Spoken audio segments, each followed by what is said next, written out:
I see no other. Oh, Honorable Shivambu, of course.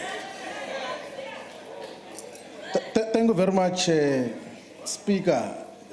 Commander-in-Chief, there are certain things which perhaps we have to deal with differently when we take over power here in South Africa. One of those things is how cabinet relates to legislation. Now, this is what happened, that the National Treasury assured us throughout the deliberations on the FICA Bill that cabinet has dealt with all the issues sufficiently in terms of the FICA Bill. And cabinet is appointed by a president. They satisfy themselves that they can bring it as a bill to parliament for us to deliberate on that particular bill. It was brought here, and then we passed it to give it back to the president to sign it into law, into an act of parliament. And we did not change most of the issues. We just made sure that there's proper articulation of the critical issues that speak to how the FIC should assist in the war against financial crimes in South Africa. And in terms of the warrantless searches, we did not change anything. A president who approved a bill brings it to parliament, we take it to him back as it was in terms of those sections. And then he says it is unconstitutional. It is not compliant with the law, but he dealt with it first. He's the one who gave it to us as parliament, and then he brings it back for the second time. And what is the basis of him bringing it back? Is because the Guptas had said that that bill must not be signed into law. And opportunistically, when that bill was brought back specifically to deal with warrantless searches, then the Gupta groups was brought here to come and sing for their supper, led by Jimmy Manyi and unfortunately Solo Rastaba as well, because they've been co-opted into a Gupta band that seeks to protect family interest. And what were their issues? Their issues were two. They say in their submissions that bank accounts are being closed.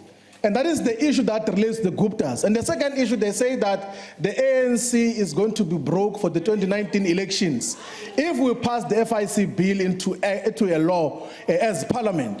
What they're basically suggesting is that the ANC is financed by money that is laundered.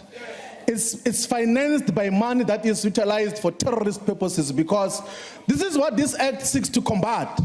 And then the ANC Professionals Forum, led by a zombie of the Guptas called Jimmy Manyi, they come there and say that we represent the ANC professionals, and we can tell you that if you pass this bill, the ANC is going to be broke for the 2019 elections.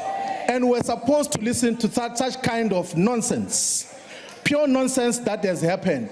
Now we have expedited the process within the law, and we know that all the legal advices, and by the way, including the legal advice of the Black Business Council, was unanimous on the fact that we have to pass this law as is, because there is nothing that is unconstitutional about it. There was just grandstanding that had been happening around it. So now we must pass this legislation and take it back to the president, but we must agree that there must be a time frame within which legislation is signed when we take it to the president's desk, because in many instances, it is deliberately delayed without a forecast in terms of when it must be made law. MPRDA spent more than 24 months on the desk of the president without being signed.